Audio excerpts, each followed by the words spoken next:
আমার হাজবেন্ড চায় আমি ছোট কালো টিপ দেই কপালে, শুধু হাজবেন্ডের সামনে কি টিপ ব্যবহার করা যাবে? মানত করা নামাজ কি সব একসাথে পড়তে হবে নাকি সময় পেলে একটু একটু করে পড়তে হবে? আমার ছেলের বয়স প্রায় 2 মাস, ছেলের পেশাব গায়ে কাপড়ে লাগে, এই অবস্থায় নামাজ কিভাবে পড়বো? ফরজ গোসল করার পর কাপড় ধোয়ার সময় শরীরের কাপড়ের পানি পড়লে কি আবার গোসল করতে হবে? আমার ব্যাংক অ্যাকাউন্ট থেকে কিছু সুদ জমা হয়, যেহেতু সুদ হারাম সেহেতু আমি সুদগুলো কোথায় দিতে পারি? কাজা নামাজ আদায় করার জন্য কি একামত দেওয়া লাগে? হাত কেটে গেলে হাতের কাটা অংশ না ভিজিয়ে উজু করা যাবে কিনা? প্রতিদিন চুল না ভিজিয়ে গোসল করলে কি উজু গোসল শুদ্ধ হবে? আমার ঠান্ডা জনিত সমস্যা আছে। গুল ব্যবহার করার বিধান দয়া করে জানাবেন। দাফন সম্পন্ন করার পর 3 দিন পর্যন্ত কবরে পানি দেওয়া যাবে কিনা? নামাজে সম্পূর্ণ মনোযোগী হওয়ার উপায় জানাবেন। চলুন তাহলে আমরা প্রশ্ন উত্তরের আলোকিত ভবনে প্রবেশ করি। সাইফান শেখ আপনি লিখেছেন, মানত করা নামাজ কি সব একসাথে পড়তে হবে নাকি সময় পেলে একটু একটু করে পড়তে হবে? এখন মানত আপনি কি ধরনের করেছেন? এবং কাজটা হলো আমি এত ওয়াক্ত নামাজ পড়বো, এত রাকাত নামাজ পড়বো, এরকম যদি হয়ে থাকে তাহলে সেক্ষেত্রে এত রাকাত আপনি পড়লেই হবে, একসাথে করা নিয়ে তো আপনি করেন নাই, অতএব আলাদা আলাদা বিভিন্ন সময় সেটা করে দিলেই আদায় হয়ে যাবে। সাবিহা শান্ত আপনি লিখেছেন, আমার ছেলের বয়স প্রায় 2 মাস, ছেলের পেশাব গায়ে কাপড়ে লাগে, এই অবস্থায় নামাজ কিভাবে পড়বো? ছেলের বয়স যদি 2 মাস হয় এবং পেশাব আপনার গায়ে কাপড়ে লাগে, তাহলে যে জায়গায় লাগবে সেই জায়গায় আপনি হাত ভিজিয়ে সেটার ছিটা আপনি দিয়ে দিতে পারেন। এটি পবিত্র করার একটা প্রক্রিয়া। যদিও ওই যে জায়গা লেগেছে শুধুমাত্র ওই জায়গাটাকে আলতো করে ধুয়ে ফেললেও পাক হয়ে যাবে। আপনি শরীরে কোথাও লেগেছে ওই জায়গাটাকে পানি দিয়ে আপনি ধুয়ে ফেললেন, তাতেও পবিত্র হয়ে যাবে ইনশাআল্লাহ। তার এইও আমান আপনি লিখেছেন, আমার ব্যাংক অ্যাকাউন্ট থেকে কিছু সুদ জমা হয়, যেহেতু সুদ হারাম সেহেতু আমি সুদগুলো কোথায় দিতে পারি? ব্যাংক অ্যাকাউন্টে যে সুদের টাকা জমা হয়েছে সেই সুদের টাকা আপনি কোনো গরিব দুঃখীকে সওয়াবের নিয়ত করা ছাড়া দান করে দিবেন। এই যে শরীফুল ইসলাম আপনি লিখেছেন, দাফন সম্পন্ন করার পর 3 দিন পর্যন্ত কবরে পানি দেওয়া যাবে কিনা? কোনো অসুবিধা না, পানি লাগলে দিবেন। কবরের উপরে ঘাস আছে, অন্য কিছু আছে, এগুলো পানি লাগলে দিবেন, অথবা মাটি আছে, শুকনো মাটি, সেগুলো যাতে কামড়ে থাকে সেজন্য আপনি পানি দিতে পারেন, কোনো অসুবিধা নেই। পানি দিতেই হবে এমন কোনো কথাও নেই, আবার দেওয়া যাবে না এমন কোনো বিষয় নেই। আলিয়া সিদ্দিকা আপনি লিখেছেন, প্রতিদিন চুল না ভিজিয়ে গোসল করলে কি উজু গোসল শুদ্ধ হবে? আমার ঠান্ডা জনিত সমস্যা আছে। প্রতিদিন গোসল করা তো ফরজ না। আপনার ফরজ গোসল যেদিন হবে সেদিন আপনাকে চুল ভেজাতে হবে, প্রয়োজনে গরম পানি দিয়ে আপনি গোসল করবেন এবং দ্রুততার সাথে শুকানোর চেষ্টা করবেন। আর যদি নর্মাল গোসল হয়, সাধারণ প্রতিদিনের যে গোসল সেটা যদি হয়, বা শুক্রবারের সুন্নত গোসল হয়, তাহলে সেক্ষেত্রে আপনার চুল ভেজাতে অসুবিধা হলে আপনি চুল না ভিজালেন, গোসল করে ফেলেন, গোসল তো হবেই, কোনো সমস্যা নেই। আর ওজুর জন্য তো আর চুল ভেজানো জরুরি না, মুখ ধৌত করলেন এবং মাথার উপরে ভিজা হাত শুধু বুলিয়ে নিলেন, তাতেই তো হয়ে যাবে, মাসে করলে হয়ে যাবে। এরপর তামান্না ইসলাম আপনি লিখেছেন, গুল ব্যবহার করার বিধান দয়া করে জানাবেন।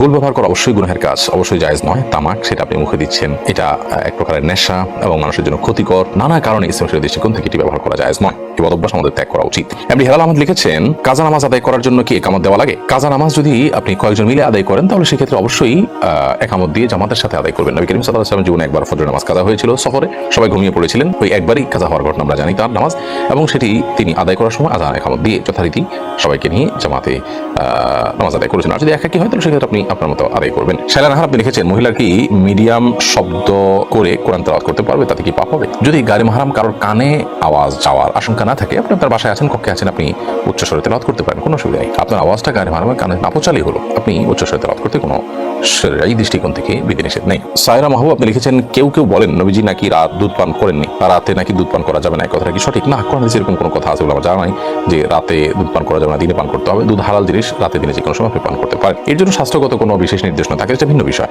অভিজ্ঞতার আলোকে বা বৈজ্ঞানিক গবেষণা যদি কোনো এর অপকারের দিক প্রমাণ থাকে তাহলে সেটা ভিন্ন বিষয়, তা সেটা আপনি আমল নিতে পারেন। বাট কোরআন হাদিসের আলোকের কোনো কথা বলা হয়নি যে রাতে দুধ পান করা যাবে না। নবী সাল্লাল্লাহু আলাইহি ওয়াসাল্লাম রাতে করেননি, দিনে করেছেন, রাতে করতে নিষেধ করেছেন, এরকম কোনো কথা নেই। আব্দুল কাইয়ুম আপনি লিখেছেন, নামাজের মন অন্যদিকে চলে গেলে করণীয় কি? নামাজের মন অন্যদিকে চলে গেলে যখনই আপনি টের পেয়েছেন সাথে সাথে মনটাকে ফিরিয়ে আনবেন এবং নামাজের রোকনগুলোকে, রুকু সিজদা, দাঁড়ানো, বৈঠক, এগুলোকে যত দীর্ঘ করবেন, যত সময় নিয়ে করবেন, তত ইনশাআল্লাহ নামাজের ভিতরে মনোযোগ ধরে রাখা আপনার জন্য সহজ হবে। রিবা আক্তার আয়েশা আপনি লিখেছেন, বিয়েতে দেখা যায় ছেলেকে মেয়ে পক্ষ থেকে স্বর্ণের আংটি দিয়ে থাকে, যেহেতু ছেলেদের স্বর্ণ পরিধান করা নিষিদ্ধ, তাই বিয়েতে ছেলেকে স্বর্ণ দেওয়ার এই প্রচলনটা কতটুকু সঠিক? স্বর্ণের আংটি দেওয়া মানে সে পড়বে এমন না, স্বর্ণের আংটি সে বিক্রি করে টাকা নিতে পারে, তার স্ত্রীকে, তার মাকে, বোনকে, অন্য কাউকে দিতে পারে, সে অপশনটা যেহেতু খোলা আছে সেই হিসাবে দেওয়া যায়। আর যদি মনে হয় যে ছেলের ভিতরে সে হিতাহিত জ্ঞান নাই, বরং আংটি দিলে সে নিজে পড়তে পারে, তাহলে সেক্ষেত্রে এরকম জায়গায় আংটি দেওয়া উচিত না, সেখানে এই উপহার দেওয়া থেকে বিরত থাকতে হবে। আমার দেশে বেশিরভাগ মানুষের এই হিতাহিত জ্ঞান না থাকার কারণে এটা দেওয়া থেকে বিরত থাকা উচিত। আর যদি এমন হয় যে ছেলে পড়বে না, বা তাকে জানিয়ে দেওয়া যায় যেটা তোমার জন্য পড়া নিষিদ্ধ, সেটা দৃষ্টিকোণ থেকে তোমাকে উপহার দিলাম, তুমি অন্য কিছু বা অন্য কাউকে দিও অথবা কিছু করছো বেটার, কিন্তু এগুলো বলা বলে আসলে করা হয়ে ওঠে না, বা এটা বলাটা নানা দিক থেকে জটিলতা তৈরি করে। এই জন্য সে এই স্বর্ণের আংটি ব্যবহার করে হারামে লিপ্ত হতে পারে, সে আশঙ্কা থাকলে বিকল্প কোনো পথ দেখা উচিত উপহার দেওয়ার জন্য। মোহাম্মদ নাজির হোসেন লিখেছেন, ফরজ গোসল করার পর কাপড় ধোয়ার সময় শরীরের কাপড়ের পানি পড়লে কি আবার গোসল করতে হবে? ফরজ গোসল করার পর কাপড় ধোয়ার সময় যদি পানি ছিটে এসে কাপড়ে লাগে কোনো অসুবিধা নেই, তার জন্য আলাদা গোসল করতে হবে না। যদি নাপাক কাপড় এবং নাপাক কাপড়ের নাপাকির অংশ এসে লাগে তাহলে শুধুমাত্র পায়ের অংশ ধুয়ে ফেললেই চলবে যদি ওখানে লাগে।